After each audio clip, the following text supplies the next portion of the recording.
Hello everyone. आज का मेरा टॉपिक है किंगन वाटर जो है हमारे बॉडी पे काम कैसे करता है। फर्स्ट ऑफ ऑल मैं ये क्लेरिफाई कर देना चाहता हूँ कि हमारी कंपनी जो है कोई क्लेम नहीं करती है मेडिकल की कि हम आपको ये मेडिकल बेनिफिट दे देंगे, ये बीमारी ठीक हो जाएगी, वो बीमारी ठीक हो जाएगी, ऐसा कुछ नहीं है। हम basically health and wellness product हैं, हम कोई मेडिकल क्लेम नहीं करते हैं। हाँ, हमारी पानी बॉडी पे कैसे काम करती है वो मैं आपको बताता हूँ, वो आपके लिए बेनिफिशियल होगा। सबसे पहले हम ये जानने की कोशिश करते हैं कि हमारे बॉडी में सबसे छोटा पार्ट क्या है। हम सब जानते हैं हमारे बॉडी में सबसे छोटा पार्ट है सेल, जिसको स्टेम सेल कहते हैं। स्टेम सेल का निर्माण कैसे होता है? जब यूट्रस में मेल और फीमेल स्पर्म मिलते हैं तो स्टेम सेल बनता है। स्टेम सेल जो है आज के डेट में बहुत सारे हॉस्पिटल्स में या बहुत सारे ऐसे सेंटर हो चुके हैं जहाँ पे प्रिजर्व किए जाते हैं। इनफैक्ट अभिषेक बच्चन जो हैं उनकी बेटी आराध्या का भी स्टेम सेल जो है प्रिजर्व किया गया था। स्टेम सेल जो होता है वो बहुत ही नॉलेजेबल और बहुत ही एनर्जेटिक होता है। नॉलेजेबल किस सेंस में कि स्टेम सेल्स जो है बॉडी का निर्माण करता है। उसको पता होता है कि बॉडी में आँख कहाँ रखना है, नाक कहाँ रखना है, कान कहाँ रखना है, हार्ट कहाँ रखना है, लंग्स कहाँ रखना है, वो अच्छी तरह से जानता है। स्टेम सेल्स को इसकी अच्छी नॉलेज होती है, इसलिए वो काफ़ी नॉलेजेबल होता है। एनर्जेटिक किस सेंस में कि स्टेम सेल्स जो है हमेशा सेल का निर्माण करते रहता है। हमारे बॉडी में 64 ट्रिलियन सेल है और सेल के अलावा जो है स्टेम सेल जो है सब सेल का भी निर्माण करता है, जिसको मेडिकल साइंस में जो है डिफरेंट नाम दिए गए हैं, जैसे beta cells, nephron cells, neuron cells, RBC, WBC, platelets, plasma और भी बहुत सारे नाम हैं जो डॉक्टर मेरे से बेहतर जानते हैं, मैं कोई डॉक्टर नहीं हूँ। ये सेल जो है सब सेल जो है ये बॉडी में कहाँ पे पाए जाते हैं वो मैं आपको बताता हूँ। बेटा सेल्स जो है पेनक्रिया में होता है। आरबीसी जिसको रेड ब्लड सेल्स कहते हैं वो ब्लड में होता है। प्लाज्मा और प्लेटलेट्स भी जो है वो ब्लड सेल में होता है। न्यूफ्रॉन जो है किडनी में होता है। न्यूरॉन जो है आपका माइंड में होता है। अब इसको और सिंप्लीफाई वे में समझिए कि जब एक मकान का निर्माण होता है तो सबसे पहले उसमें फाउंडेशन किया जाता है। जब फाउंडेशन होता है तो उसको हम नहीं कहते कि वो मकान है। फाउंडेशन के बाद जो है उस पे जो है रूम बनता है, किचन बनता है, बाथरूम बनता है, डाइनिंग रूम बनता है, तो वो एक मकान का रूप लेता है। उसी तरह से जब हमारा स्टेम सेल का निर्माण करता है तो सेल के निर्माण करते समय वो टिश्यू बनाता है, टिश्यू से ऑर्गन्स बनते हैं और ऑर्गन से जो है बॉडी का निर्माण होता है। तो इस तरह से एक इंसान का जो है निर्माण होता है। इस पूरे प्रक्रिया में हमें ये समझ में आया है कि हमारे बॉडी में सबसे इम्पोर्टेंट पार्ट है वो है सेल। सेल को जिंदा रहने के लिए 3 चीज़ों की ज़रूरत है जो नेचर में ऑलरेडी अवेलेबल है। पहला है आपका ऑक्सीजन, दूसरा है न्यूट्रिएंट्स और तीसरा है पानी। और मज़े की बात यह है कि हमारे बॉडी में जो है 70% पानी है। मैं ये नहीं कह रहा हूँ कि आप केंगन मशीन परचेज कीजिए और अपने परिवार के हेल्थ को बेहतर कीजिए। मैं ये कहना चाह रहा हूँ आपको कि अगर आप ये 3 चीज़ आपको मिल रही है अच्छे तरीके से तो फिर आपको किसी भी केंगन वाटर की ज़रूरत नहीं है।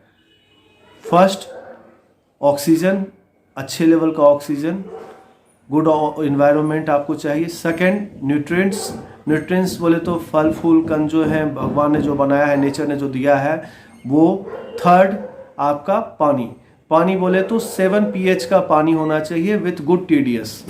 आपको किसी भी केंगन मशीन की ज़रूरत नहीं है। आपका सेल जो है पूरी तरह से स्वस्थ रहता है, आप लंबे समय तक स्वस्थ रहते हैं और अच्छे रहते हैं। आपको किसी भी केंगन वाटर की ज़रूरत नहीं चाहिए। बट अनफॉर्चुनेटली हम सबको पता है कि हमारा ऑक्सीजन लेवल कैसा है, वर्ल्ड में ऑक्सीजन लेवल की सिचुएशन क्या है। सेकंड, गुड न्यूट्रिएंट्स कितने हैं, कैसे हैं, वो आपको भी पता है, मुझे भी पता है। थर्ड, पानी को जो है हम लोगों ने ही बर्बाद कर रखा है। मतलब हमारी आबादी बढ़ी, हमने पॉपुलेशन बढ़ा, हमने जो है ज़मीन के अंदर सोख्ता बनाया, नाला बनाया, बड़ी बड़ी फैक्ट्रियाँ जो है अपने पानी को जो है, गंदे पानी को जो है ज़मीन के अंदर जो है वो निकास कर रहे हैं, एग्जिट कर रहे हैं, पेस्टिसाइड जो है ज़मीन के अंदर जा रहे हैं। मतलब पानी का लेवल जो है हम इंसानों ने ही बर्बाद कर दिया। तो अनफॉर्चुनेटली हमारे पास ये तीनों चीज़ जो है वो सही मात्रा में नहीं है, सही तरीके से नहीं है, जिसकी वजह से क्या हो रहा है, हमारा सेल जो है वो डेड हो रहा है। अब इस सेल डेड पे जो है 1923 में एक बहुत बड़े साइंटिस्ट थे डॉक्टर ओटो हेनरी, जिनको नोबेल पुरस्कार भी मिला हुआ है। उन्होंने रिसर्च किया था कि हमारा सेल जो है डेड क्यों होता है। तो उन्होंने रिसर्च किया था, तो उन्होंने ये बताया था कि सेल का डेड होने का दो ही रीज़न है। First hypoxia, second acidosis. Hypoxia का मतलब होता है लैक ऑफ ऑक्सीजन। एसिडोसिस क्या है, जब ऊपर वाला इंसान बनाता है तो इंसान के बॉडी में 80% अल्कलाइन होता है, 20% एसिडिक होता है। मतलब हमारे बॉडी में भी एसिड है, बट वो 20% होता है, 80% अल्कलाइन होता है। बट आज के वातावरण में धीरे धीरे जो है वो रिवर्स होने लगता है। मतलब 80% आपका एसिडिक हो जाता है, 20% आपका अल्कलाइन हो जाता है। मतलब बॉडी आपका एसिडोसिस हो गया ना। हाइपोक्सिया और एसिडोसिस की वजह से जो है आपका सेल जो है डेड होता है। इसका एक छोटा सा एग्जांपल बताते हैं। बेटा सेल जो है वो पेनक्रिया में होता है, मैंने पहले भी बताया है। मान लीजिए कि आपका बेटा सेल डेड हो गया। अब जब आपका बेटा सेल डेड हुआ है तो आप डॉक्टर के पास जाएंगे। डॉक्टर जो है कोई भी सब सेल के डेड होने से जो है जो भी बीमारी होती है, डॉक्टर ने उसको मेडिकल टर्म में एक नाम दे रखा है, क्योंकि बिना नाम के जो है डिस्टिंग्विश करना इट्स वेरी डिफिकल्ट। जैसे हमारे परिवार में, जैसे मेरे परिवार में अगर मेरे 3 बच्चे हैं तो मैं अगर तीनों को नाम नहीं दूंगा तो फिर मैं उनको डिस्टिंग्विश कैसे करूंगा। मैं बोलूँगा इधर आओ तो सब आ जाएंगे और कोई नहीं भी आएगा। तो इसीलिए नाम दिया जाता है ताकि उनको जो है एक पहचान मिले। तो उसी तरह से जब आप डॉक्टर के पास जाते हैं, डॉक्टर को बोलते हैं कि भैया सर मेरे साथ ये प्रॉब्लम है, डॉक्टर बोलता है सर आपको डायबिटिक हो गई है। बट अनफॉर्चुनेटली आपको डायबिटिक नहीं हुई है सर, आपका बॉडी जो है हाइपोक्सिया और एसिडोसिस हो चुका है, जिसकी वजह से आपका बेटा सेल डेड हो गया है। तो हमारी मशीन क्या करती है, हमारे मशीन में एक प्रॉपर्टी जो कहते हैं माइक्रो क्लस्टरिंग। ना माइक्रो क्लस्टरिंग जी, पानी जो है वो ट्रांसपोर्टर है, वो ब्लड के साथ मिलके उस माइक्रो क्लस्टर वाटर जो है रिच ऑक्सीजन और न्यूट्रिएंट्स को जो है बॉडी में सही तरीके से पहुंचाता है।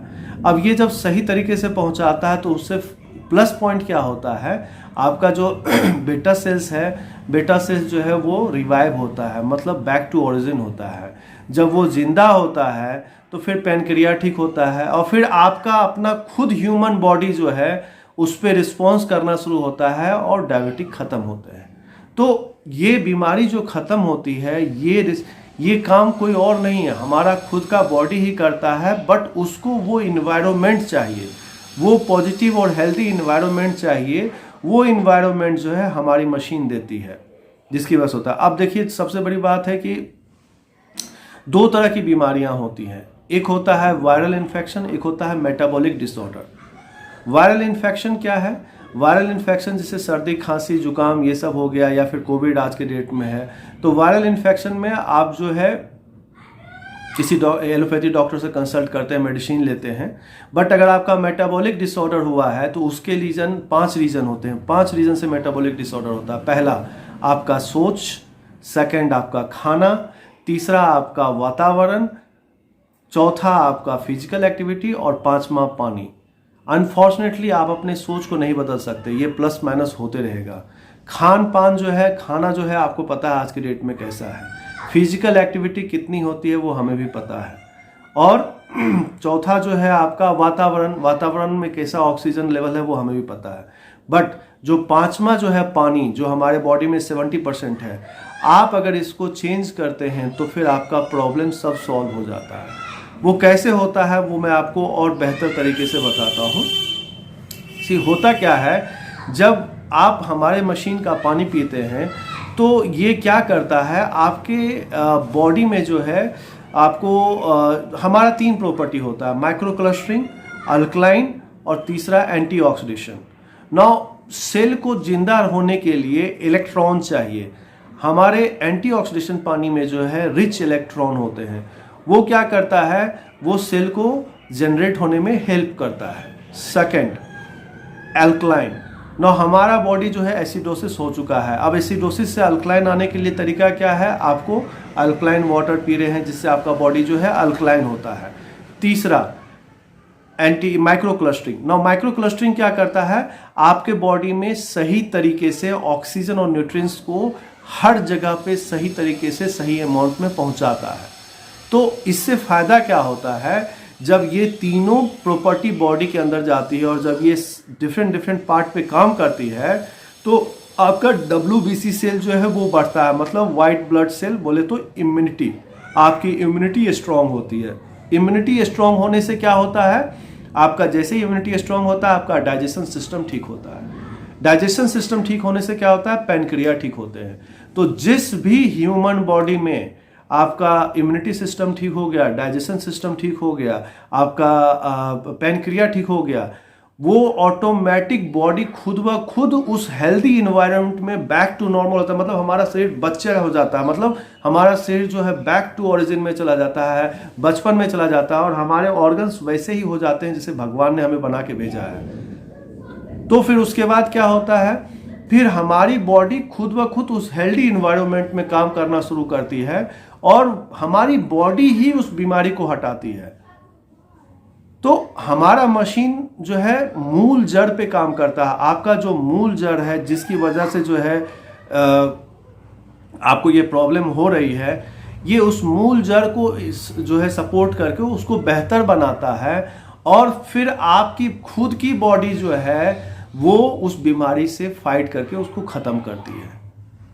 तो हमारे मशीन से कहीं कोई हेल्थ का बेनिफिट ये नहीं कर रहा कि मैं मेडिकल बीमारी ठीक होती है, कहीं नहीं। हम सिर्फ और सिर्फ जो है सपोर्ट करते, एक हेल्दी एनवायरनमेंट देते हैं आपके बॉडी को। हमारा पानी जो एक हेल्दी एनवायरनमेंट देता है, उस हेल्दी एनवायरनमेंट में आपका बॉडी जो है खुद ब खुद जो है स्ट्रांग होता है, इम्यूनिटी बढ़ती है, उसकी पैनक्रियाज ठीक होते हैं, डाइजेशन सिस्टम ठीक होते हैं, जिससे वो बीमारियों से खुद फाइट करके उसको ठीक करते हैं। इसी वजह से इंडिया में जो है, पूरे वर्ल्ड में जो है हमारा कैंगन मशीन जो है नंबर 1 है और लोगों को बेनिफिट हो रहे हैं और लोग जो है इसका बेनिफिट ले रहे हैं।